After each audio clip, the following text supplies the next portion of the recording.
Hello, every pony. It is me, Shadow Sniper 64, with my first fanfic reading ever. So today we're going to be reading Operation Cookie Liberation by Mr. 101. Now, it's a comedy slash slice of life, and it's about Celestia and Luna. Luna's trying to steal some cookies from Celestia, and I thought it was cool. I liked the story, so let's begin. Operation Cookie Liberation. Celestia let out a frustrated groan as she slowly walked back to her bedroom. It was about 3:30 in the afternoon and she decided she wanted a snack to eat before the family dinner that evening. Her plans, though, had been thwarted by her mother, who had caught her trying to steal some cookies from the kitchen and had been sent to her bedroom until dinner. Almost, Celestia cackled quietly to herself as she reached for the cookie jar. She was wearing a full black body suit and a face mask that covered up her muzzle as well as a black headband, and was standing atop several boxes she had stacked in order to reach them. Almost! She grabbed the jar and cackled again as she sat down trying to pry the lid off when a cough caught her attention. With a slow turn, she looked back to see an unimpressed look of her mother standing in the room. Hi, Mom. Celestia smiled innocently under her mask. Pushing the memory into the back of her mind, she opened the door to her bedroom and closed it as her stomach growled. Disregarding her ninja gear in a pile on the floor, Celestia clambered into her bed and lay on her back with a pout as she stared at the ceiling. After a moment, a sly, almost evilish grin formed on her face. She slunk from her bed and slowly approached the desk, looking around to make sure no pony was watching her. She opened the lower drawer and produced a small box and licked her lips at the contents. Victory tastes so sweet. She giggled and pulled out a cookie. And once again, the day is saved thanks to Batmare and her awesome sidekick Fluffykins, the Wabbit Wonder. Woona bounced... Sorry, from saying Wabbit Wonder I said Woona. It's understandable. Luna bounced happily on her bed, giggling as the aforementioned Fluffykins flailed about around her. She stopped when she heard her stomach growl loudly, and she bit her lip, looking at the clock, pouting as she read the time. Aww... Still, 2 hours till dinner. As she tried to take her mind off of the hunger, she heard her sister grumbling outside her room and silently making her way to her door and peeked out. Wow, there needed to be a comma in there.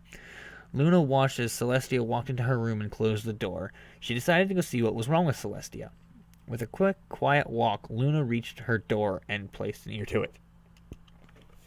Victory tastes so sweet, she heard Celestia giggle. With curiosity in full control of her body, she opened the door as quietly as she could and held back a gasp at what she saw. Celestia, bold as brass, was eating cookies that Luna knew were stolen. I should tell Mummy, she thought.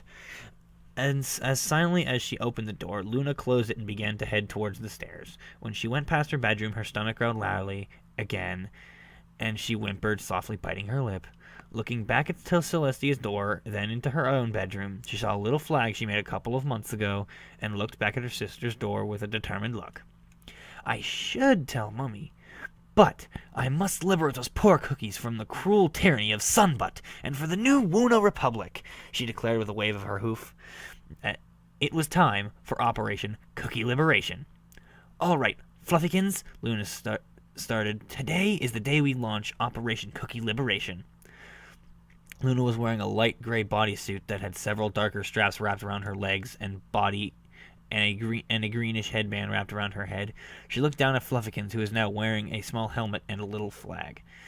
As some of you are unable to leave the Grand Woona Republic due to family reasons, she looked over at the other stuffed rabbit that looked like Fluffykins, but with eyelashes and a pink body. Beside it, there were 2 little pink rabbit plushies. I, your leader, will undergo this dangerous mission for the glory of the Republic, Luna stated. Fluffykins saluted Fluffykins before walking to the door and opening it with a creak.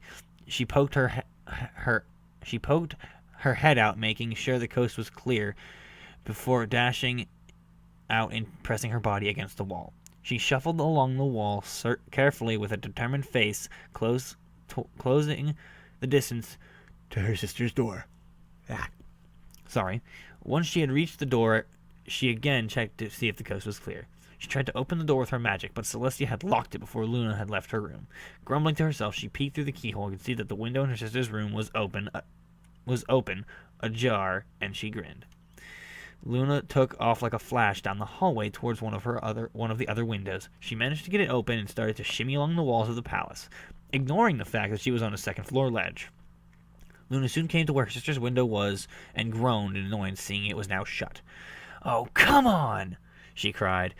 She smacked the wall with her hoof in annoyance, letting out a loud squeal. Luna lost her balance and fell off the ledge. Celestia opened the window and peered outside, alerted by the strange squealing noise, and tried to find a cause of it. Finding nothing, she shrugged and closed the window, not noticing the lower half of her sibling sticking out of the tree just below her window, her back legs flailing madly. Luna grumbled as she sat in her room on her rump. She was trying to think of another plan of attack after the failure of the first one had drawn a blank, the rumbling in her stomach not helping her concentration. Maybe a direct approach wasn't such a smart move. Maybe if I was more sneaky. She stopped mid-sentence when she noticed in the corner of her room, lying discarded, a simple box. As Luna continued to stare at the box, a small grin had formed on her face, began to grow wider and wider as a new plan formed in her head. "Fluffykins, it's time to commence Plan B." Luna held back the urge to giggle as she slowly shuffled down the hallway in the box. She soon came to Celestia's door and pressed herself against the wall and waited for the right moment. Soon enough, Celestia emerged from her room and trotted down the hallway. Luna quickly shuffled her way into the room just before the door fully closed, taking off her box and grinning at the prize ahead of her. Success! She was about to head over to it when she heard footsteps outside the door and began to panic. Placing the box back over her body, she quickly shuffled into one of the corners of the room, remaining as still as she could just as Celestia opened the door and re-entered the room. Luna held back her grumble of annoyance as her sister started eating again. Maybe she'll leave again soon, she thought to herself. Luna could feel her eye twitching as her patience faded with each passing minute. She had been waiting for Celestia to leave the room for an hour and was slowly getting tired of it. Luna watched her sister through the slot in the box and glared as she watched her read a book lazily and the box of cookies sitting on her desk open. Come on, move already, she thought. At least it can't get any worse. Her stomach growled loudly and her eyes went wide in surprise. She prayed Celestia hadn't heard the stomach growling, but judging how her sister was now glaring at the box, Luna figured she had. "Luna," Celestia began. "Tactical retreat!" Luna interrupted. Luna scampered as fast as she could within her boxy outfit out the door just as a pillow flew overhead, nearly missing her. "And stay out of my room!" Celestia shouted before slamming the door shut. Luna grumbled as she sat on the edge of her bed, her front legs hugging Fluffykins as she pouted. She had run out of ideas on how to liberate the cookies from her sister and had given up, reluctantly waiting until dessert to have some cookies. "I don't know what else to do, Fluffykins," she sighed. "Both my brilliant plans have failed." There was a brief pause before Luna sighed again, nodding her head. "I agree, Fluffykins. I just don't know what went wrong." Ha, derpy reference. There was another brief pause before Luna's ears twitched. "What is that, Fluffykins? Some pony approaches?" She looked up to see one of the night guard walk past her room. Immediately her face lit open and recognized who it was. "Mr. Chives!" The night guard stopped and backed up slightly to look into the filly's room. Seeing Luna on the bed, he gave a polite nod to her.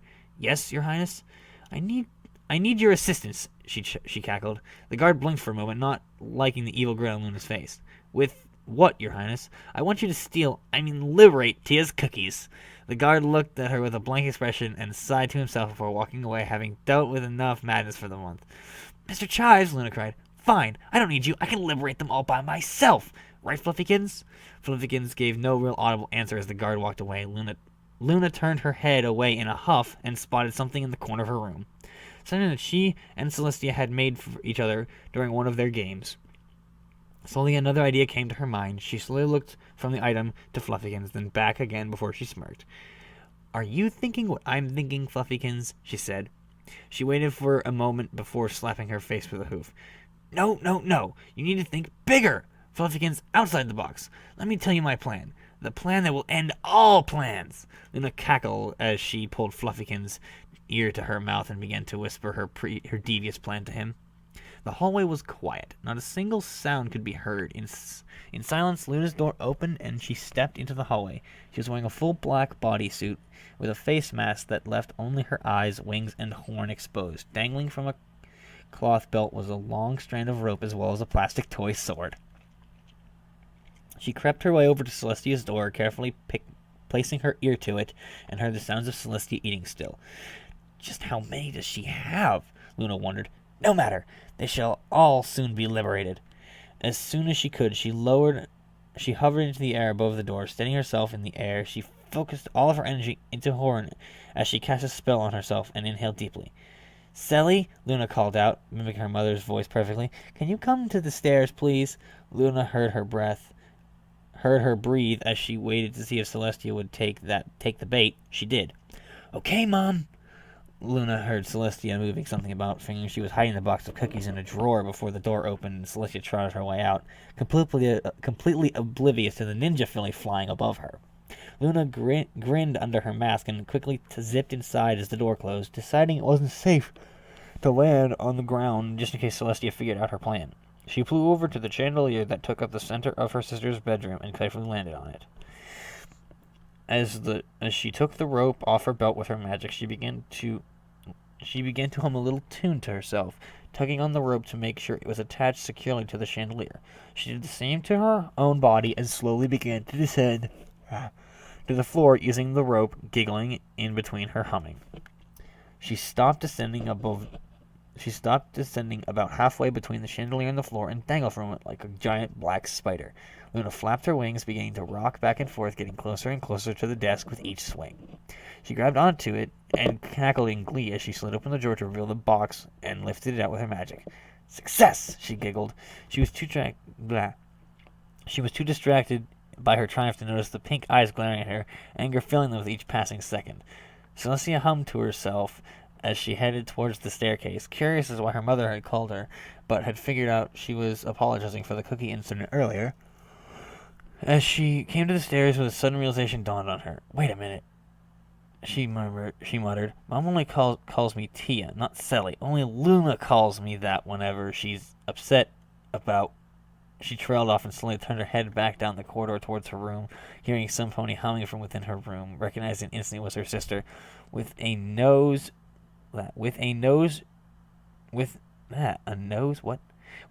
she ran back to her room and slowly opened the door, blinking in sight and confusing as the dangling filly began seeing her box in Luna's hooves. Oh no, you didn't just try to steal my cookies! Oh, yeah, that line just repeats. Oh no, you did not just try to steal my cookies! Luna's eyes widened in alarm, and she swung around on her rope to see Celestia's pink eyes glaring at her. Gritting her teeth in rage, the two siblings stared at one another for what seemed like an eternity. Luna slowly levitated out a cookie and held it in the air. Don't even think about it, Celestia hissed. Luna smirked as she slowly levitated the cookie to her mouth. Don't even think about eating that cookie. Luna slowly opened her mouth and lowered her head towards it. You wouldn't dare... Luna bit into the cookie and began to chew on it, a smirk on her face. Oh, you're dead.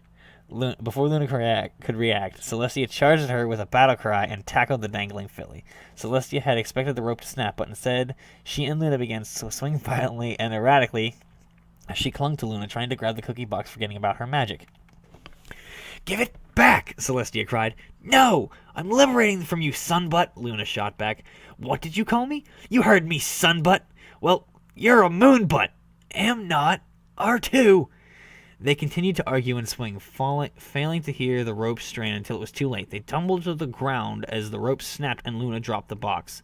They stood up and glared at one another before Luna launched on one of her sister's pillows and began starting to beat her with it.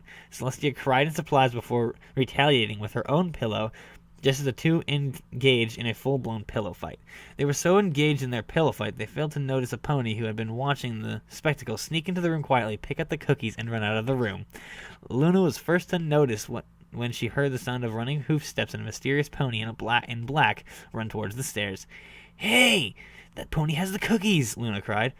Let's get them! Celestia shouted. The two fillies charged after the cookie thief under a united banner, determined not to let their prize escape. King Terra sighed in contentment as he sipped from his cup. He had just left the kitchen after requiring some freshly made tea and was walking back to his office with a happy smile on his face. As he was sipping his tea, he felt something rush past him at speed of nearly threw him off balance. He turned around just to see a pony in black dash around the corner to the kitchens. He blinked in confusion before his two daughters ran past him suddenly, staring in confusion as he tried to work out why his youngest was wearing a ninja outfit. "After the cookie thief! You won't get away from us!" Tara watched as they dashed after the figure around the corner of the kitchen. To the kitchens. He blinked again as he tried to comprehend what just happened. With curiosity and some concern, he ran after the three towards the kitchen.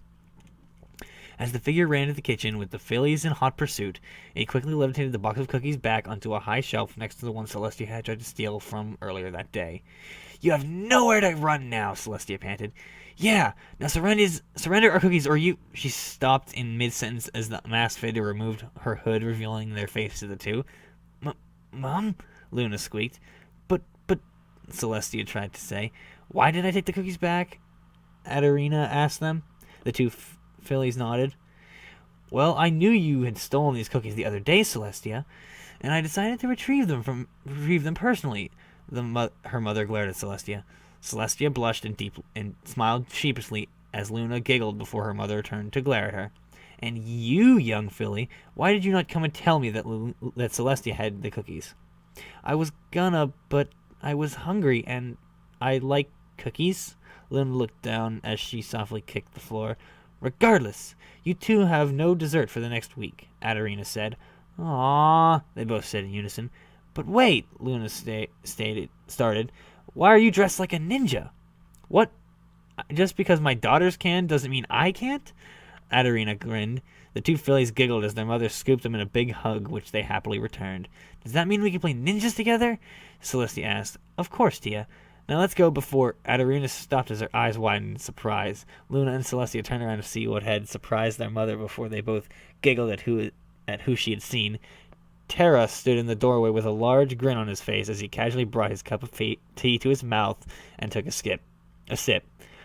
Hello, sweetie," Adarina smiled sheepishly. "Daughters?" Tara smirked. "Yes, Daddy," they giggled. "Why is your mother dressed like a ninja?" End. Alright, every pony, that was Operation Cookie Liberation by Mr. 101. And you can tell by how I was acting at the end of the story, I couldn't help but smile because that last scene was so goddamn adorable. I was about ready to have a heart attack. But, so thanks for watching, guys and girls out there. I don't know who's watching this video, so I just generalized over both of them. If you have any suggestions besides thinking of voices, because I need to do those, and I'm the only one who's able to do this because I have no female friends that will help me for voices, and it's difficult to... I suck using my program that I use to record the voice, and, well, I kind of can't do it too easy. So anyway, thanks for watching, and drop a comment of something I can do better. Drop a comment of a story you suggest that I read. Luna's Best Princess, and support the rise of the new Lunar Republic.